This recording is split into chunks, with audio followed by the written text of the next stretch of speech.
Guys, what's going on? James here, and in this video today, we're going to be talking about how the Tampa Bay Buccaneers have signed new backup offensive tackle Tyler McLellan and new backup left guard Michael Jordan. Tyler McLellan was an undrafted free agent last year with the Los Angeles Chargers. He had spent all of last year on the injured reserve. I believe he's 6'8", about 355 pounds or 315 pounds. Can't remember off the top of my head.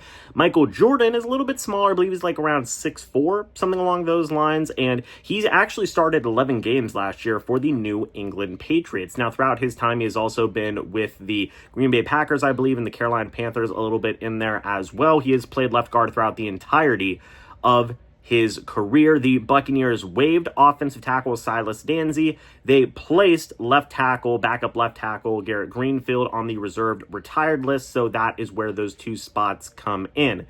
To be honest, no disrespect to Tyler McLellan, but I probably would have preferred more of a veteran option, a guy like George Fant, who they had brought in for a workout. They may still very well bring in George Fant, but I personally would have rather had a more veteran presence than a Tyler McLellan, but I suppose they just want to get a couple more immediate bodies out there, so to speak. And then in the case of Michael Jordan, I am intrigued about it. He will obviously be in that battle for backup left guard. He did play like one snap at left tackle for the Patriots last year, so I suppose you could say he could be in that mix. I believe he had an offensive blocking grade last year of about 51.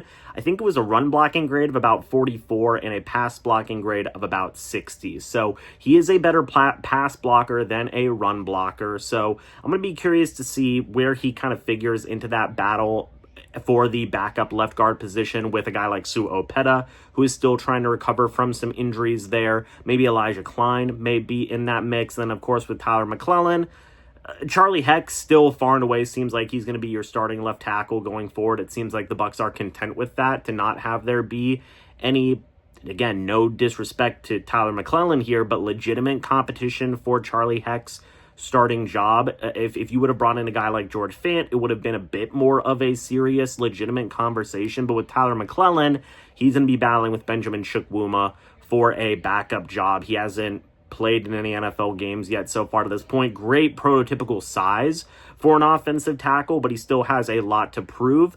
We'll see if the Buccaneers bring in any more offensive linemen. To be honest with you, I would not expect it unless maybe another injury happens or somebody's still a little bit banged up, or if like Tyler McLellan or Michael Jordan goes out there and just doesn't perform well. But it seems like this is very likely going to be your two new backup signings going forward throughout the remainder of training camp, again, unless something changes these circumstances. So we'll see.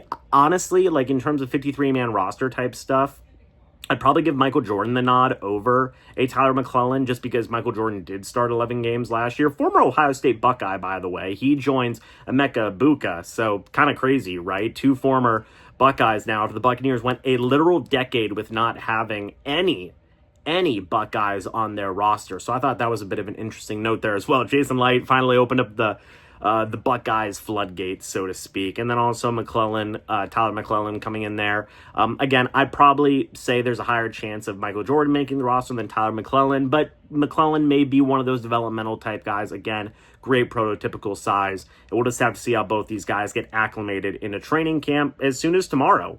So we'll see. But guys, let me know what you think about these two signings. Let me know your thoughts and opinions about it down in the comments section below. Would you have preferred a George Fant to compete with Charlie Heck? Do you think they may sign anybody else? Let me know. I'd love to hear it. But guys, thanks so much for watching. Hope you all enjoyed. And as always, guys, I'll see you all in the next video or the next live stream. But until then, and as always, guys, goodbye for now, and go Bucs.